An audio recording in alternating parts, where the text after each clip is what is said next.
ఈరోజు వాగ్దానంగా పరిశుద్ధ గ్రంథాలు తెరిచి ఇర్మియా మొదటి అధ్యాయము 19వ వచనాన్ని మనం చూస్తే, నిన్ను విడిపించుటకు నేను నీకు తోడై ఉన్నందున వారు నీపైని విజయము పొందజాలరు. దేవుని నామానికి స్తోత్రం కలుగును గాక. దేవాది దేవుడు తెలియచేస్తున్నాడు, వారు యుద్ధం చేస్తారు కానీ నిన్ను విడిపించడానికి నేను నీకు తోడై ఉన్నాను గనుక వారు నీపైన విజయము పొందజాలరు అనేటువంటి విషయాన్ని దేవాది దేవుడు తెలియచేస్తున్నాడు. ప్రభు మనతో ఉన్నాడు గనుక, ప్రభు మనకు తోడుగా ఉన్నాడు గనుక, ఆయన మన తోడై ఉన్నందున మనపైన యుద్ధం చేసేవారు వస్తారు. మనపైన యుద్ధం చేయడానికి, మనపైన నిందలు వేయడానికి వచ్చేవారు అనేక మంది ఉన్నప్పటికీ కూడా ప్రభు మనకు తోడుగా ఉన్నాడు గనుక వారు విజయము పొందజాలరు అనేటువంటి మాటను దేవాదేవుడు తెలియజేస్తున్నాడు. ప్రియ సహోదరి, సహోదరుడా, మన దైనందిక జీవితంలో మనము ప్రతిదినము మన యొక్క జీవనంలో ముందుకు సాగుతున్నప్పుడు, మన ఉద్యోగాల్లో కానివ్వండి, మన రాకపోకల్లో కానివ్వండి, మన యొక్క తన కృపను మనకు తోడుగా వస్తున్నాడు.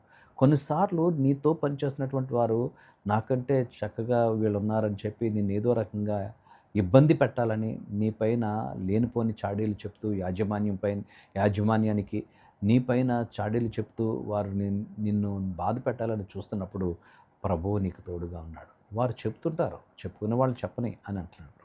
చెప్పుకునే వాళ్ళు చెప్పుకుంటారు కానీ ప్రభువు నీకు తోడుగా ఉన్నాడు కనుక నీ మీద వారు ఎన్నడూ కూడా జయము పొందరు. ఎందుకనంటే ప్రభువు నీకు విజయాన్ని ఇస్తాడు. ప్రభువు నీ పక్షంగా ఉంటాడు.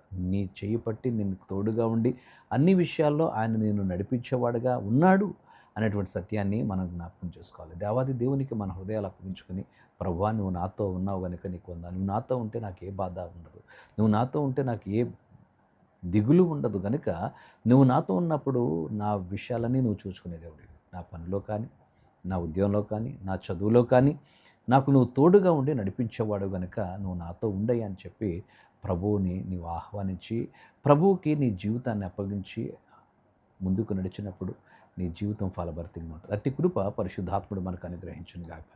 పరిశుద్ధుడానికి వందనాలు. ఈ కొద్ది మాటలు మా వినికిడిలో దీవించండి. నీ సన్నిధి మాతో ఉంచండి. అద్భుత దేవుడివి, ఆశ్చర్య కార్యాలు చేస్తే గొప్ప దేవుడు కనుక నీ పాదపీఠం దగ్గర సాగిలపడుచుంటుండగా నీ సన్నిధి, నీ కృప, వాత్సల్యత మాతో ఉంచి దీవించమని, నాన్న నీ సమృద్ధి చేత బలపరచమని యేసు నామమున అడిగి వేడుచున్నాము తండ్రి. ఆమేన్.